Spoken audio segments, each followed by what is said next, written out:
ఈ వీడియోలో నాకు పేటీఎంలో వైఎస్ఆర్సీపీ పార్టీ ఎంత అమౌంట్ క్రెడిట్ చేసిందనేది మీకైతే చూపించబోతున్నాను. జగన్మోహన్ రెడ్డి గారు నాకు పేటీఎంలో ఎంత అమౌంట్ పంపించారనేది ప్రూఫ్స్తో సహా మీకు చూపించబోతున్నాను. ఈ వీడియో ఎండింగ్ వరకు చూడండి, మీకు కంప్లీట్ ఇన్ఫర్మేషన్ అయితే దొరుకుతుంది. Hello guys, welcome back to my channel. This is Naveen Chennuri. ఈ వీడియోకి కొంచెం కంటెక్స్ట్ చెప్తాను. ఈ వీడియో కంటెక్స్ట్ ఏంటంటే, నేను రీసెంట్గా కొన్ని వీడియోస్ చేయడం జరిగింది. ఆ వీడియోస్లో కొన్ని సిద్ధాంత సభల గురించి అండ్ ఏపీలో పొలిటికల్ సిచ్యువేషన్ గురించి, ఏపీ డెవలప్మెంట్ ఏం జరుగుతుందని గురించి, అండ్ మోరోవర్ ఎవరు సీఎం అయితే ఎక్కువ కాదు ప్రతి ఇంటికి ఉద్యోగాలు ఇస్తారనేది, అండ్ చంద్రబాబు నాయుడు గారు మళ్ళీ సీఎం అవ్వాలంటే ఏం చేయాలనేది కూడా కొన్ని వీడియోస్ చేయడం జరిగింది. వీటికి చాలా కమెంట్స్ వచ్చాయి, చాలా హ్యూజ్ రెస్పాన్స్ అయితే వచ్చింది. వాటితో పాటు కొన్ని షార్ట్ వీడియోస్ కూడా పోస్ట్ చేయడం జరిగింది. వాటికి కూడా చాలా హ్యూజ్ కమెంట్స్ అయితే వచ్చాయి.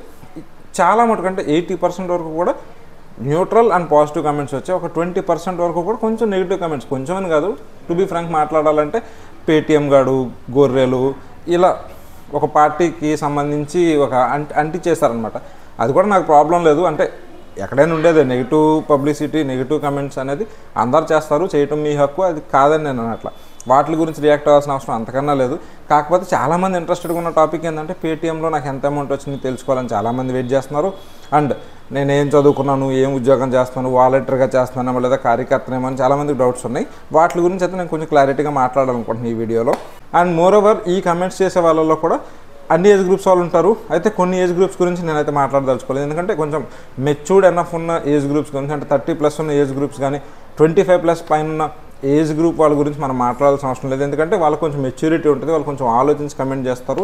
అండ్ మోరోవర్ ఒకవేళ ఇన్ కేస్ వాళ్ళకి నేను ఒక వైఎస్ఆర్సీపీకి పాజిటివ్గా చెప్తున్నాను వాళ్ళకి అనిపిస్తే వాళ్ళ ఒపీనియన్స్ వాళ్ళు చెప్తున్నారు, ఐ రెస్పెక్ట్ దేర్ ఒపీనియన్. కాకపోతే ఇక్కడ నాకు ప్రాబ్లం వల్ల 10th to 12th class students ఎవరైతే ఉంటారో వీళ్ళు రియాక్ట్ అయ్యే రియాక్షన్కే నాకు కొంచెం ప్రాబ్లం ఉంది. అది కూడా ఎందుకనేది మీకు చెప్తాను. ఇక్కడ ప్రాబ్లం ఏంటంటే, వీళ్ళు వీడియో మొత్తం చూడరు. వీడియోలో థంబ్నెయిల్ చూసి అరే వైఎస్ఆర్సీపీకి పొగిడేడు కట్టి మనం పేటీఎం అనేద్దాం, గొర్రె అనేద్దాం అనుకోండి, ప్రాబ్లం ఏం లేదు, నాకు వచ్చేదేం లేదు, పోయేదేం లేదు. కాకపోతే వీడియో మొత్తం చూస్తే మీకు అందులో క్లారిటీ ఉంటుంది. ఇప్పటి వరకు నేను చేసిన ఏ వీడియోలో కూడా మిమ్మల్ని వైఎస్ఆర్సీపీ పార్టీకి కానీ జగన్మోహన్ రెడ్డికి కానీ ఓటేయమని నేను చెప్పాలి. నేను ఎందుకు, ఇన్ఫ్యాక్ట్ జగన్మోహన్ రెడ్డి గారు ఇప్పటి వరకు పెట్టిన ఏ ప్రోగ్రాంలో అయినా, ఏ సభలో అయినా సరే నాకే ఓటేయండి అని ఎప్పుడూ చెప్పలా. నా వల్ల మీకు మంచి జరిగింది అనిపిస్తే, నేను మీకు మళ్ళీ సీఎంగా కావాలనుకుంటేనే మీరు ఓటేయండి అని చెప్తున్నారు. అలా చెప్పిన దమ్మున నాయకుడు ఎవరు లేరు కాబట్టి అదే నేను మీకు చెప్పాను. మీకు నచ్చితే మీరు ఓటేయచ్చు, లేకపోతే లేదు. ఇప్పటివరకు కూడా నేను చెప్పలేదు, చెప్పబోను కూడా. అండ్ సెకండ్, ఏపీ డెవలప్మెంట్ గురించి వీడియో అయితే చేయడం జరిగింది. ఎందుకు అంటే కమెంట్స్లో చాలామంది అడిగారు, ఏపీలో డెవలప్మెంట్ ఏం జరిగింది, జరగలేదేమో, జరిగితే ఏం జరిగిందని అడగటం వల్ల ఏపీలో ఏం డెవలప్మెంట్ జరిగిందని వీడియో అయితే చేశాం. కొంతమంది చంద్రబాబు నాయుడు గారు మళ్ళీ సీఎం అవ్వాలంటే ఏం చేయాలని అడిగారు. దానికి కూడా ఒక వీడియో చేస్తాను. చంద్రబాబు నాయుడు గారు ఏం చేస్తే సీఎం అవుతారనేది డీటెయిల్డ్గా అనాలిసిస్తో, డేటాతో అక్కడ రిప్రజెంట్ చేయడం జరిగింది. ఇది వైఎస్ఆర్సీపీకి సపోర్ట్ కాదే, అలాగని టీడీపీకి సపోర్ట్ కాదే. ఇక్కడ సబ్జెక్ట్ ఓరియంటెడ్గా డేటాను తీసుకొని దానికి సంబంధించిన వీడియోస్ అయితే చేస్తున్నాం. దానివల్ల నాకెవడు పే చేయడు, నాకెవరు నా పేటీఎంలో క్రెడిట్ చేయరు.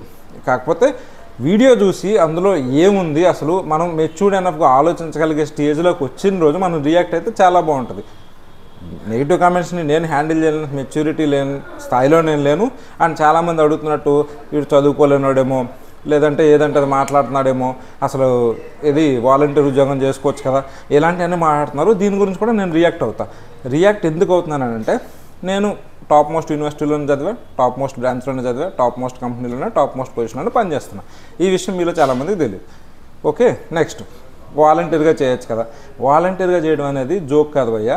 5,000 ఇవ్వనండి, 10,000 ఇవ్వనండి, 1,00,000 ఇవ్వనండి, 10,00,000 ఇవ్వనండి. వాలంటీర్ అనేది సర్వీస్, సొసైటీకి సర్వీస్ చేయాలనుకుని కొంతమంది నిబద్ధతతో వాళ్ళు తమ వేరే టార్గెట్స్ ఏమైనా ఉండొచ్చు, కానీ వాళ్ళు సేవ చేయాలనుకున్న దృక్పథంతో వాళ్ళు మినిమం ఒక అమౌంట్ తీసుకొని వాళ్ళైతే సర్వీస్ చేస్తున్నారు. అందులో ఏం సర్వీస్ చేస్తున్నారు, వృద్ధులకి పెన్షన్ పట్టుకెళ్ళి ఇస్తున్నారు. వృద్ధులు పంచాయతీలకు కానీ ఎంఆర్ఓ ఆఫీసులకు కానీ ఆఫీసులకు వెళ్ళి తెచ్చుకోలేరు కాబట్టి ఆ పథకం పెట్టడం జరిగింది. వాళ్ళైతే అలాంటి పనులన్నీ చేస్తున్నారు. అదంతా సహాయం కిందకు వస్తుంది. వాలంటరీ జాబ్ అనేది ఒక ఏదో చిల్లర జాబు, లేకపోతే అది చేయకూడదు, ఇట్లాంటి మైండ్ సెట్ని మార్చుకోవాలి ఫస్ట్ ఆఫ్ ఆల్. సెకండ్లీ, నేను ఇంకొక వీడియో చేశాను టోటల్గా.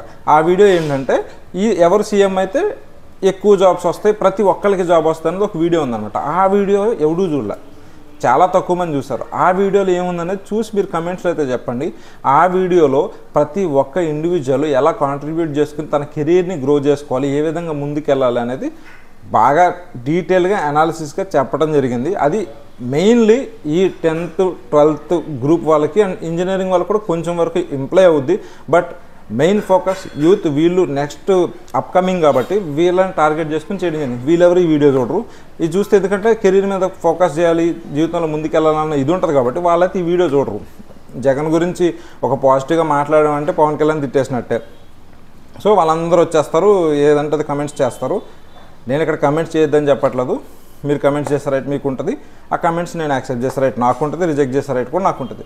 కాకపోతే వీడియో మొత్తం చూసి అందులో మీకు ఏం అర్థమైంది అనేది కమెంట్ చేయండి. అంతేగాని వీడియో చూడకుండా ఏదంటే అది కమెంట్ చేస్తే నాకు వచ్చేదేం లేదు, పోయేదేం లేదు. ఎందుకంటే నాకు పేటీఎంలో మొత్తం ఇప్పటివరకు ఎంత అమౌంట్ వచ్చిందని చెప్పాలన్నారు కదా.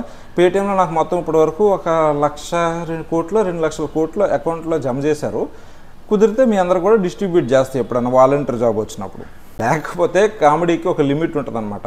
మనం ఏదైనా సబ్జెక్ట్ మ్యాటర్ చెప్తున్నామని అంటే ఒక డేటా తీసుకొని దాన్ని అనలైజ్ చేసి ఇది జరుగుతుంది, ఇది జరిగింది, ఇది జరగబోయేదని ఒక సిమ్టమాటిక్గా చెప్తాం. అది అర్థం చేసుకునే మెచ్యూరిటీ మీకుంటే అర్థం చేసుకోగలుగుతారు. అర్థం చేసుకునే మెచ్యూరిటీ లేనప్పుడు ఇలాంటి కమెంట్స్ వస్తాయి. సో ఇప్పుడున్న ఈ 10th 12th యూత్ రేపొద్దున భవిష్యత్తు కాబట్టి మీరు అనలైజ్ చేసుకుని, మీరు డేటా చూసుకొని మీ చుట్టూ డెవలప్మెంట్ జరుగుతుంది అనుకుంటే ఇప్పుడున్న గవర్నమెంట్ కోటేసుకోండి. లేదు కాదు మావాడు వస్తేనే డెవలప్మెంట్ జరుగుద్ది అనుకుంటే ఒక ఇల్యూజన్ స్టేట్లో కాకుండా ఒక డేటా తీసుకుని పర్టికులర్ పర్సన్, మీ అభిమాన పొలిటీషియన్ సీఎం అయితే ఏం చేస్తాడనేది ఆయన మేనిఫెస్టో చెప్పిన తర్వాత ఆ మేనిఫెస్టోలో చూసుకుని ఎంతవరకు చేస్తారు, ఎంత క్రెడిబిలిటీ ఉందో అని అన్నీ అనలైజ్ చేసుకుని ఓటు వేయాల్సిన అవసరం ఉంటుంది. అంతేగాని ఇక్కడ యూట్యూబ్లో కమెంట్స్ పెట్టడం వల్ల మీకు వచ్చేదేం లేదు, మీ నాయకుడికి వచ్చేదేం లేదు, లేదా వేరే నాయకుడికి తగ్గేదేం లేదు. యూట్యూబ్లో పలానా పార్టీకి ఓటేసేయండి అని చెప్పి ప్రాపగాండా చేసేస్తే, ఓట్లేసేస్తే మనకు కావాల్సిన సీఎం అయిపోతారు, మనకు కావాల్సిన ప్రాపగాండా చేసుకోవచ్చు. కాకపోతే గ్రౌండ్ రియాలిటీ అనేది డిఫరెంట్ ఉంటుంది. ఆ గ్రౌండ్ రియాలిటీ తెలుసుకోవాలని వీడియోస్ చేయడం జరుగుతుంది. దాన్ని ఎలా ఇంటర్ప్రిట్ చేసుకుంటారు అనేది వ్యూవర్స్ డిస్క్రిప్షన్. అది ఈ వీడియో నేనేదో హర్ట్ అయిపోయి ఏదో ఫీల్ అయిపోయి వీడియో చేయట్లేదు. కమెంట్స్ని తీసుకునే మెచ్యూరిటీ నాకుంది, ఆ థాట్ ప్రాసెస్ కూడా నాకు ఉంది. కాబట్టి అది కాదు పాయింట్. నా పాయింట్ అలా మీ థాట్ ప్రాసెస్ ప్రాపర్గా పెట్టుకోండి. వీడియో చూసి కంప్లీట్గా తెలిసాక అప్పుడు మీరు కౌంటర్ పాయింట్ని రైజ్ చేయాలి తప్ప ఏదంటే అది రియాక్ట్ అయితే దానివల్ల మీకు వచ్చేది లేదు, నాకు పోయేది లేదు. వీడియోస్ అయితే కంటిన్యూస్గా వస్తుంటాయి. వీడియోస్ చూసి అందులో పాజిటివ్ ఇంపాక్ట్ని తీసుకుంటానని నేనైతే ఆశిస్తున్నాను. Especially 10th to 12th students అయితే కొంచెం ఆలోచించే మెచ్యూరిటీ మీకు రావాల్సి ఉంటుంది. కాబట్టి మీరు ఆ మెచ్యూరిటీని గెయిన్ చేసుకొని వీడియోస్ని ప్రాపర్గా అనలైజ్ చేసుకొని దాంట్లో మీకు అర్థమైంది మీరు పాజిటివ్గా తీసుకొని, నెగిటివ్ అంటే తప్పు ఇది నెగిటివ్ అని చెప్పే ఇంపాక్ట్ ఉంటుంది. డెవలప్మెంట్ గురించి చెప్పామనుకోండి, లేదు ఇది అబద్ధం చెప్పావు, తప్పు చెప్పావు అనేది మీరు పాయింట్అవుట్ చేయాలి. అంతే తప్ప అసలు డెవలప్మెంటే జరగలేదని అంటే ఇక దాని గురించి మనం మాట్లాడుకునే అవసరం ఉండదన్నమాట. సో కొంచెం మెచ్యూర్డ్ ఎనఫ్గా ఆలోచిస్తే సొసైటీకి మంచిది, మనకి మంచిది. ఎందుకంటే మనమే రేపొద్దున భవిష్యత్తు కాబట్టి. ఈ వీడియో తర్వాత మరిన్ని వీడియోస్ అయితే వస్తాయి. వీడియోస్ రావడం అయితే ఆగదు. ఇదేదో నేను హర్ట్ అయిపోయి ఫీల్ అయిపోతే చేయట్లేదు, జస్ట్ చెప్పాలనిపించింది చెప్పాను. పాజిటివ్ కమెంట్స్ చేసే వాళ్ళకి always thank you, and negative comments చేసే వాళ్ళకి కూడా ఐ రెస్పెక్ట్ యువర్ కమెంట్స్.